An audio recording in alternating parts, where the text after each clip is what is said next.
இந்த பாட்டாளி மக்கள் நம்ம கொடுத்த எம்பி நாம போட்ட பிச்சை அது.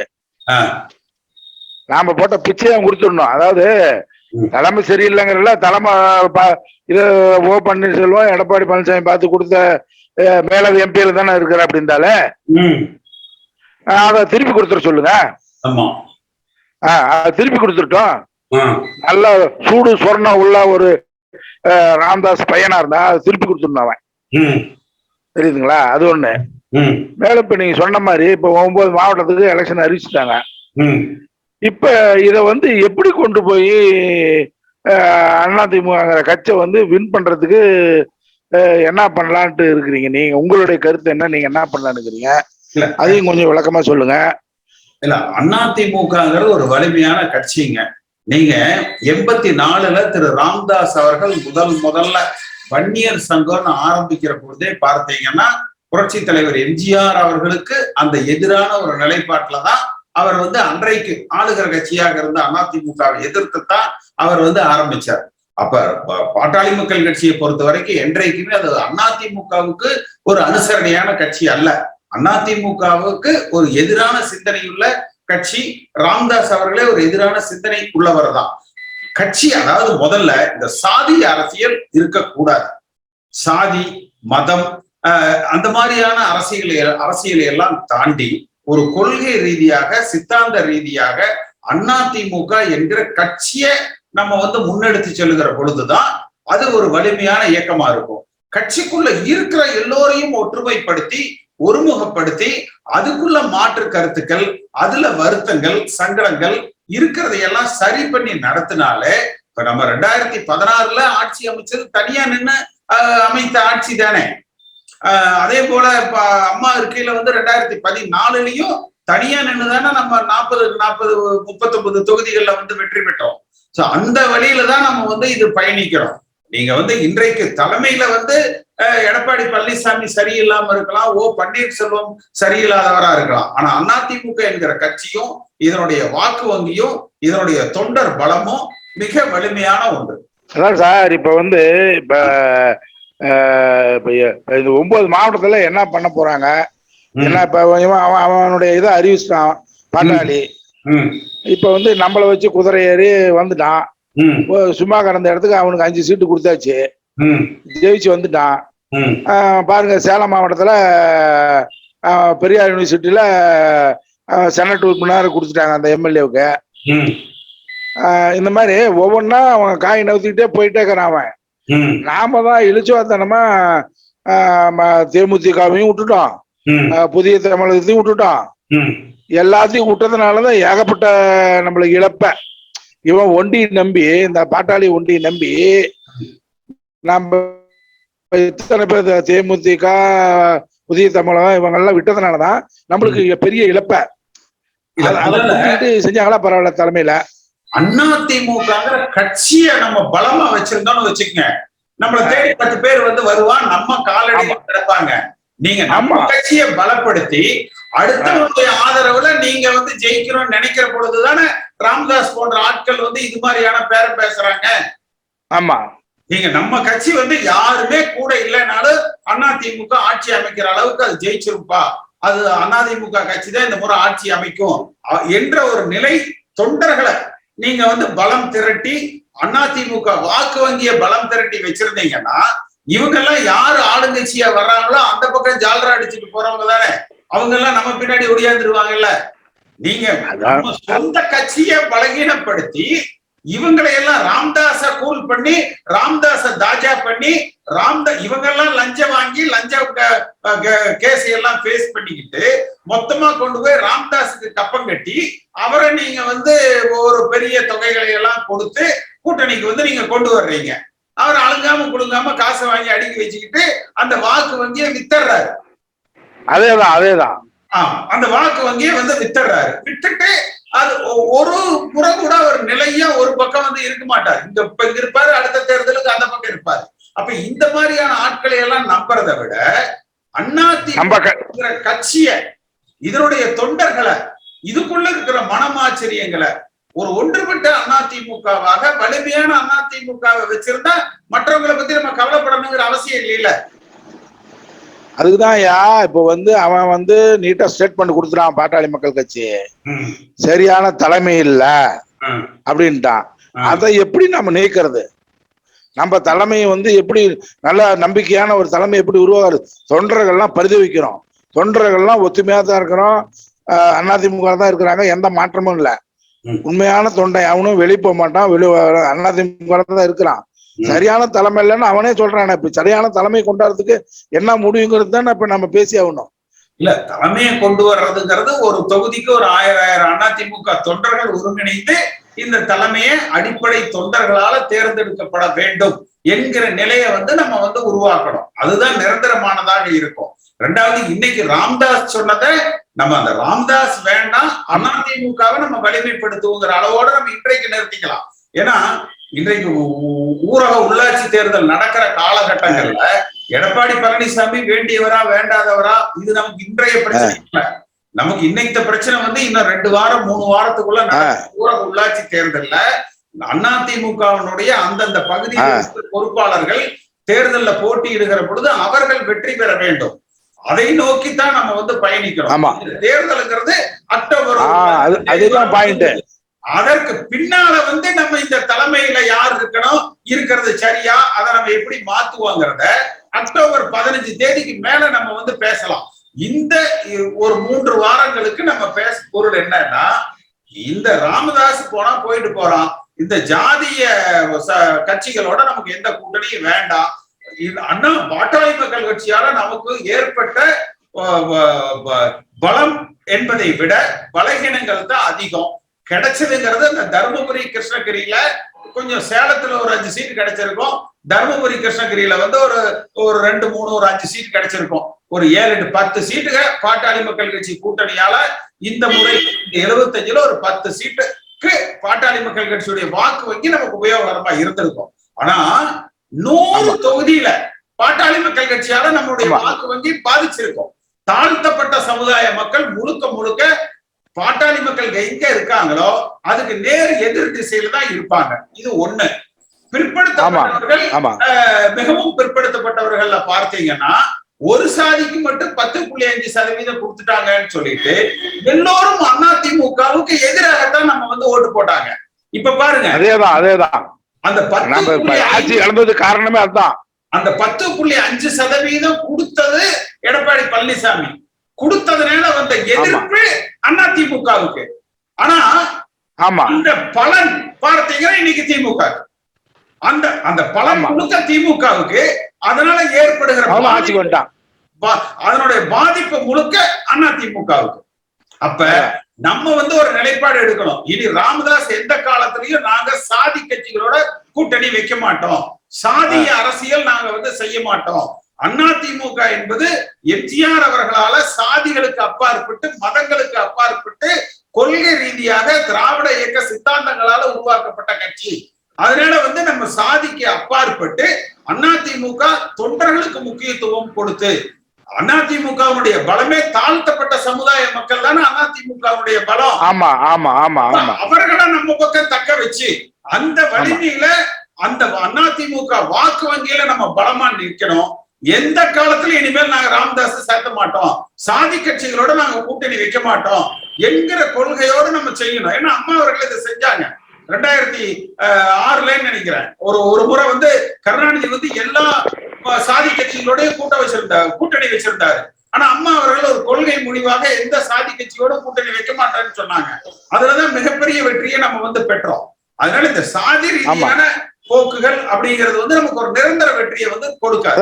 9 மாவட்டத்துல இப்ப நம்ம ஜெயிக்கிறதப்போ ஜெயிச்சு வின் பண்ணி காட்டினமாதான் இந்த ராமதாஸுக்கும் புத்தி வரும், இருக்கிறவங்களுக்கு எல்லாத்துக்கும் புத்தி வரும். அப்ப வந்து ஒத்துமையா வந்து தொண்டர்கள் ஒற்றுமையா இருந்து இந்த 9 மாவட்டத்துல நடக்கிற உள்ளாட்சி எலெக்ஷன்ல யாரு பழனிசாமி இருந்தாங்கன்னா ஓபிஎஸ் இருந்தாங்க, அதிமுக ஜெயிச்சிச்சு அப்படிங்கிற ஒரு நிலைப்பாட்டை நம்ம கொண்டாடணும்.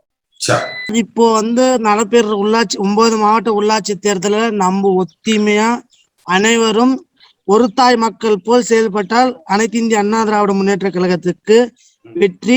உண்மையான விஷயம். 10.5% பத்தி அவர் பேசினாரு. அனைத்து சமூகத்திற்கும் நாங்க 10.5% இது நிரந்தரம் இல்ல, எல்லாருக்கும் ஜாதி வாரிய கணக்கெடுத்து உள்ஒதுக்கீடு தரேன்னு நம்ம ஐயா எடப்பாடியார் சொன்னாரு. ஆனா மக்கள் அதை புரிஞ்சுக்கலன்றது ஒரு காரணம். இன்னொன்னு வந்து மக்கள் வந்து சிறுபான்மையருக்கு வந்து பிஜேபி நெகட்டிவ், மோடி எதிர்ப்பு அலை. இன்னொன்னு அதுக்கப்புறம் நீட் தேர்வு விவகாரம் நாங்க வந்தா ஃபர்ஸ்ட் சட்டமன்ற கூட்டத்தொடரிலே கேன்சல் பண்ணிடுவோம்னு சொன்னாரு அவரு. அது நடக்காதுன்னு நம்ம பல முறையும் சொல்லிட்டோம்.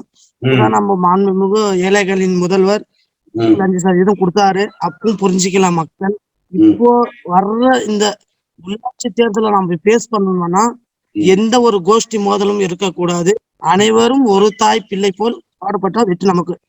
இப்ப KN ரவி அவர்கள் நியமனம் வந்து ரேண்டம் தான் நினைக்கிறேன் சார், அதுல எந்த உள்நோக்கமும் இல்லை சார். ஏன்னா இப்போ புரோஹித் அவர்கள் நியமிச்சப்போ அது வந்து அவங்களுக்கு ஆதரவு இருக்க மாதிரி தெரிஞ்சது.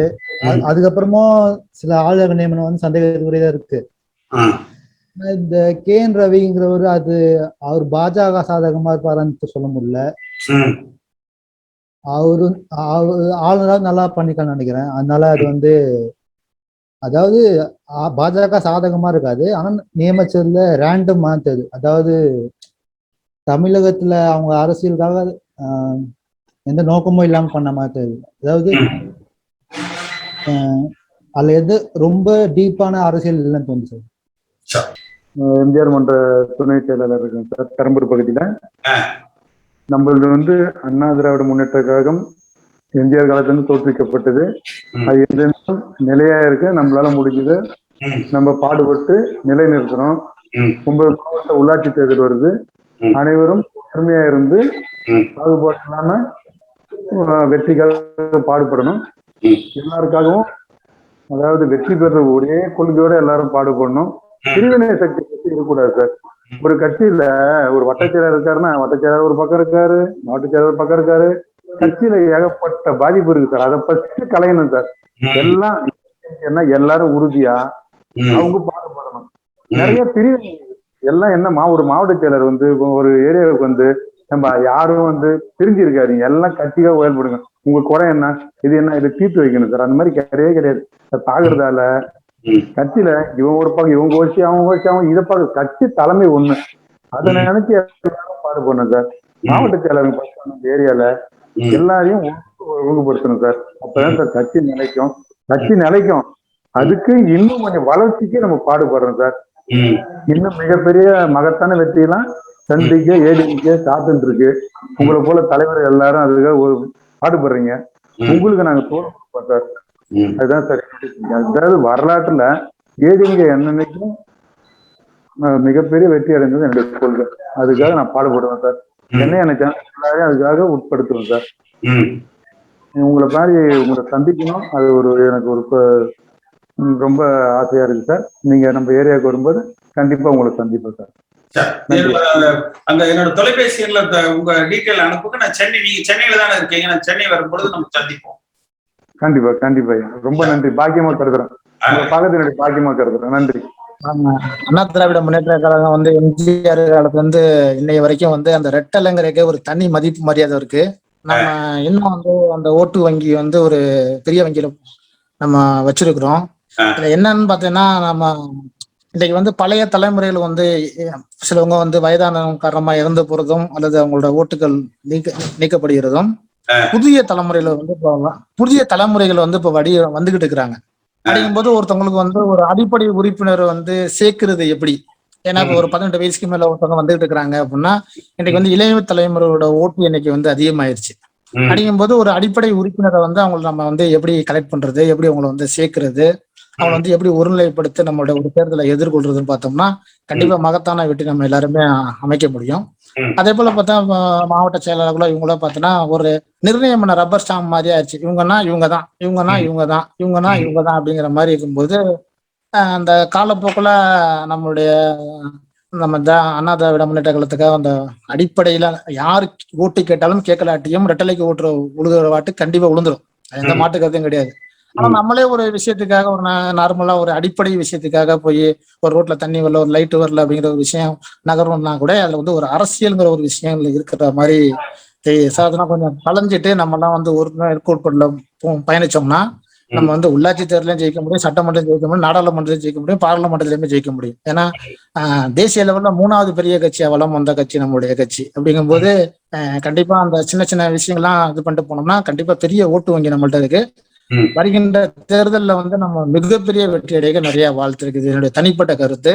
அடுத்து வந்து முக்கியமா நான் மையப்படுத்துறது என்னன்னா, புதிய தலைமுறைகள் 18 வயசுக்கு மேல இப்போ உள்ள தலைமுறைகள் வந்து நம்மளுடைய அண்ணா திராவிட முன்னேற்ற கழகத்துல இணையறதுக்கு வந்து ஒரு இப்போ டெக்னாலஜி நிறைய வளர்ந்துருச்சு. ஸோ உங்களுக்கு வந்து அடிப்படை உறுப்பில் சேர்க்கோ, தெரு வாரியாகவோ இல்லை ஏரியா வாரியாகவோ அல்லது ஒரு அந்த மாதிரி நம்ம ஒரு மையப்படுத்தி அதில் நம்ம ட்ராக் பண்ணி இறங்கினோம்னா கண்டிப்பா ஓட்டு திரும்ப நம்ம ரீகலெக்ட் பண்ணிட முடியும்னு என்னோட கருத்து சார். அதே போல இப்போ உங்களை மாதிரி பெரிய நிறைய மெனக்கறியா இப்போ உங்களை வந்து நாங்க ஒரு இடத்துல பார்க்கணும் பேசணும்னால தொடர்புகள் வந்து இப்ப இல்ல. இப்ப நீங்க ஒரு ஊருக்கு ஒரு பொதுக்கூட்டத்துக்கு வந்தேன்னா அண்ணே வராரு, நாங்க வந்து 10ஓட 10,000த்துல ஒரு ஆளை நாங்க வந்து பாத்துட்டு வரோம் ஒழிய இந்த மாதிரி நேரடி தொடர்பு இல்லை. ஆனா இந்த விஷயம் வந்து ஒரு நல்ல விஷயம் பண்ணியிருக்கிறீங்க. கண்டிப்பா இதை தொடர்ந்தோம்னா ஒரு அந்த லிங்க்ல வந்து ஒரு மிகப்பெரிய மகத்தான ஒரு விஷயத்த நம்ம அடையலாங்கிறது என்னுடைய தனிப்பட்ட கருத்து சார். இந்த நிகழ்ச்சி வந்து நம்ம 120 வாரங்கள் வந்து 60 வாரங்கள் நம்ம நடத்தி முடிச்சிருக்கோம். இன்னைக்கு வந்து கிட்டத்தட்ட 15 மாசமா தொடர்ந்து நடத்திட்டு இருக்கிறோம். அப்ப நாங்க கணக்கு வச்சுக்கிறது 120 தொகுதிகளை இது வரைக்கும் கவர் பண்ணியிருக்கோம் அப்படிங்கிற மாதிரி கணக்கு எடுத்துக்கிறோம். இது 234 முடியும் பொழுது தமிழ்நாடு முழுக்க பார்த்தீங்கன்னா ஏகத்துக்கும் கிட்டத்தட்ட எல்லா தொகுதிகள்ல இருந்தும் தொகுதிக்கு ஒரு 100 பேர் 200 பேர் இந்த கலந்துரையாடல்கள்ல அவங்க கலந்துருப்பாங்க என்கிற நிலை வரும். கிடக்குறவங்களா எழுப்பி விட்டுருக்கீங்கண்ணா. இதே மாதிரி கொஞ்சம் அடிக்கடி பண்ணீங்கன்னா எல்லாரும் என்கரேஜ் பண்ணீங்கன்னா எல்லாரும் முயற்சி எடுத்து சொந்தக்காரவங்க ஃப்ரெண்டுங்க தெரிஞ்சவங்க எல்லாரையுமே மீட் பண்ணி எடுத்து சொன்னா நம்ம ஓரளவுக்கு வந்துருவோம்ண்ணா. சரி, நம்ம இது வந்து தொடர்ந்து செஞ்சுட்டு இருக்கிறோம். ஒவ்வொரு ஞாயிற்றுக்கிழமையும் பாத்தீங்கன்னா காலையில 11 மணிக்கு இந்த நிகழ்ச்சியை நடத்துறோம். ஒவ்வொரு ஞாயிற்றுக்கிழமையும் ஒவ்வொரு புதன்கிழமையும் பாத்தீங்கன்னா மாலை 5:30 மணிக்கு வந்து இந்த நிகழ்ச்சியை வந்து நடத்துறோம். வாரத்துக்கு 2 முறை. இன்னைக்கு 121 அப்படின்னா 120 நடத்தி முடிச்சிட்டோம். 60 வாரம். அப்ப 60 வாரம்னா கிட்டத்தட்ட 15 மாச அளவுக்கு வந்து நம்ம இதை நடத்தி முடிச்சிருக்கிறோம். அதனால நீங்க இன்னும் உங்க நண்பர்கள், நம்ம கட்சிக்காரங்க, சொந்தக்காரங்க எல்லாரும் இதுல கொண்டு வந்து இணைச்சு அவங்க கருத்துக்களை வந்து சொல்ல சொல்லலாம். ஏன்னா இன்னைக்கு இந்த 120ல இன்னைக்கு தான் பாத்தீங்கன்னா இந்த பூரா பவர் ஆஃப் பண்ணிட்டாங்க. மாலை வணக்கம். வணக்கம். மாலை வணக்கம் சார். ஹலோ, பேசுங்க சார். அதாவது வந்துட்டு இப்போ இந்த இடஒதுக்கீடு இருக்கு இல்லைங்களா, 10.5% ஒரு கம்யூனிட்டிக்கு மட்டும் ஒதுக்கி இருக்கிறாங்க. இது வந்து என்னன்னு கேட்டீங்கன்னா ஆண்ட கட்சியும் சரி ஆளுகின்ற கட்சியும் சரி இந்த 115 சமூகங்களுக்கு வந்து பெரிய அநீதி இழைத்திருக்குது. அதனால வந்துட்டு இப்ப எங்களோட நிலைப்பாடு என்னன்னு கேட்டீங்கன்னா இந்த 2 கட்சிகளுக்குமே ஓட்டு விழுகாத அளவுக்கு எதிர்ப்பை தெரிவிக்கிறது எங்களோட நோக்கமாக நாங்க இருக்கிறோம். ஆதலால் அண்ணன் KC பழனிசாமி அவர்கள் எங்களுக்கு ஆதரவு கொடுத்தாரானால் அவர் எந்த தொகுதியில நின்னாலும் சரி அவரை ஜெயிக்க வைக்கிறதுக்கு இந்த சமூக நீதி கூட்டமைப்பு அரும்பாடுபடும். கண்டிப்பாக ஜெயிக்க வைக்கிறதுக்கு நாங்க களத்துல இறங்கிட்டோம் சார். ஹலோ, ஏன்னு கேட்டீங்கன்னா இப்போ எங்க குழந்தைகளுக்கு இன்னைக்கு காலேஜ்ல சீட்டு கிடைக்கல சார். கோட்டா வீன்னு சொல்லி 10 சீட்டு காலியா இருக்குது. 300 மதிப்பெண் பெற்ற ஒரு பொண்ணுக்கு சீட்டு கிடைக்குது. 377 மதிப்பெண் பெற்ற எங்க சமுதாய பொண்ணுக்கு சீட்டு கிடைக்கல. அது மாதிரி கிட்டத்தட்ட இப்ப ஆரம்ப ஸ்டேஜே இப்படி. நாங்கெல்லாம் நாளைக்கெல்லாம் வந்து எங்க குழந்தைகளை என்னன்னு கேட்டீங்கன்னா ஒண்ணு திருடனாவோ இல்ல மொல்ல மாதிரியாவோ முடிச்சவைக்கியோ குடிகாரனா வந்து எங்க சமுதாயம் பூரா பால் விட்டு கெட்டு குட்டிச்சவராயிரும். அப்புறம் எங்க இருக்கு சமூக நீதி? கரெக்டான கரெக்டான மக்கள் தொகை கணக்கெடுப்பு எடுத்தாங்களா? அது இல்ல. மக்கள் தொகை கணக்கெடுப்பை எடுக்காமலே பொய்யான கணக்கு வழக்குகளை கொடுத்து இன்னைக்கு வந்து கிட்டத்தட்ட 115 சமூகங்களுக்கு வந்து பெரிய ஒரு பேரிடியா விழுந்திருக்குது. அதனால வந்துட்டு எங்களுக்கு எங்க குழந்தைகளோட வாழ்க்கை தரம் நாங்க எந்த கட்சி எங்களுக்கு வந்து எங்க குழந்தைகளோட வாழ்க்கை தரத்தை உயர்த்துதோ. ஏன்னா நாளைக்கு இன்னைக்கு நான் இருக்கிறேன், நாளைக்கு என் பிள்ளை பேரன் பேத்தி பூராமே என்னை காரி துப்பிடுவேன். எப்படி நாங்க இந்த சமுதாயத்துல வாழ்றது? எந்த கட்சியை நாங்க நம்பி ஓட்டு போடுறது? சரிங்களா? இதுக்கு எல்லாமே எங்களுக்கு ஒரு தீர்வு வேணும். அந்த தீர்வு கிடைக்கிறதுக்கு யாரெல்லாம் எங்களுக்கு சப்போர்ட் பண்றீங்களோ, எங்க டோட்டல் 115 கம்யூனிட்டி இன்னைக்கு களத்துல இறங்கி இருக்கிறோம். அதை யாரெல்லாம் எங்களுக்கு சப்போர்ட் பண்றாங்களோ அவங்களுக்கு எங்களோட வாக்குகளை அளித்து அவங்களை பெரிய லெவலில் வெற்றி பெற செஞ்சு ஆளுங்கட்சிக்கு எதிராக ஒரு பெரிய ஒரு கட்சியை உருவாக்கக்கூடிய ஒரு வாய்ப்பு எங்க கையில இருக்குங்க சார். கண்டிப்பாக அண்ணன் கேசி பழனிசாமி இது களத்துல இறங்கி எங்களுக்கு சப்போர்ட் பண்ணாருன்னா கண்டிப்பா அவர் எந்த எலெக்ஷன்ல நின்னாலும் அவருக்கு இந்த சமூக நீதி கூட்டமைப்பு பெரிய ஒரு சப்போர்ட் பண்ணும். எங்களுக்கு ஒரு ஆதரவு கொடுங்க. எங்களுக்கு எங்களோட அழுகுரல், எங்களோட கூக்குரல் என்ன, என்னால என்னோட சந்ததி பூராமே அழிய போகுது. ஏன்னா என் பிள்ளைய பூராமே கடைசியில பூராமே குடியாரனாக போறேன், ரவுடி பயலாக போறேன். ஏன்னா அவனுக்கு கல்வி இல்லைன்னா எந்த சமுதாயம் முன்னேறாது. சமநீதி எங்க சார் இருக்கு சொல்லுங்க பாக்கலாம். அவர் எடப்பாடி ஐயா என்ன பண்ணிட்டாரு, அவர் ஓட்டுக்காக ஏதாவது ஒண்ணு சொல்லி விட்டு போயிட்டாரு. இவங்க என்னன்னா வன்னியர் ஓட்டை மட்டும் வாங்குறதுக்காக எங்களால மனுஷனா தெரியலையா? நாங்களாம் இந்த ஏன்னு கேட்டீங்கன்னா எங்களோட ஆதார் கார்டு, ஐடி ப்ரூஃப் எல்லாத்தையுமே கொடுத்துட்டு, ஓட்டர் ஐடி பூரா கொடுத்துட்டு நாங்க இந்த நாட்டை விட்டு எங்களை வெளியேற்றிடலாமா?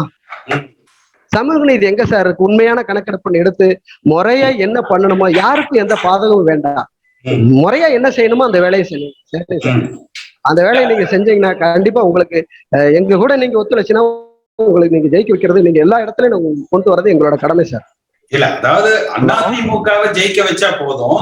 இந்த 10.5% அதிமுக கட்சி மற்ற சமுதாயங்களுக்கு எதிராக இல்ல. பாட்டாளி மக்கள் கட்சி என்கிற ஒரு சுயநலவாத சாதிய கும்பல் அவர்கள் ஆதாயம் அடைகிற வகையில அந்த சட்டத்தை நிறைவேற்றிக்கிட்டாங்க. அதுக்கு எடப்பாடி பழனிசாமி என்கிற தனி மனிதர் அவர் முதலமைச்சராக இருக்கிற போது அவர் மீண்டும் முதலமைச்சராக வர வேண்டும், அவர் தொகுதியில் அவர் ஜெயிக்கிறதுக்கு வன்னியர் ஆதரவு வேணும்னு பயன்படுத்திக்கிட்டாரே ஒழிய நீங்க அந்த ஒரு நிலை வேண்டாம். அதாவது அதிமுக கட்சி உங்களுக்கு எதிரான கட்சி அல்ல. அதிமுக தொண்டர்கள் இன்றைக்குமே அதனால உங்க நிலைப்பாடுங்கிறது எடப்பாடி பழனிசாமி அவர்கள் அந்த 10 உண்மைதாங்க கொடுத்தது தப்பு. அதிமுக தொண்டர்களே இது அதிமுக தொண்டர்களே இதை சொல்லியிருக்காங்க. 10.5% கொடுத்தது தப்பு. இந்த காணொலியை காணும் தமிழ் உள்ளங்களுக்கு ஒரு அன்பான வேண்டுகோள். சேனலை சப்ஸ்கிரைப் பண்ணிட்டீங்களா? பண்ணலனா மறக்காம சப்ஸ்கிரைப் பண்ணுங்க. சப்ஸ்கிரைப் பட்டனையும் பெல் ஐக்கனையும் உடனடியாக கிளிக் பண்ணுங்க. உங்கள் அன்பும் ஆதரவும் என்றைக்கும் எங்களுக்கு தேவை. நன்றி.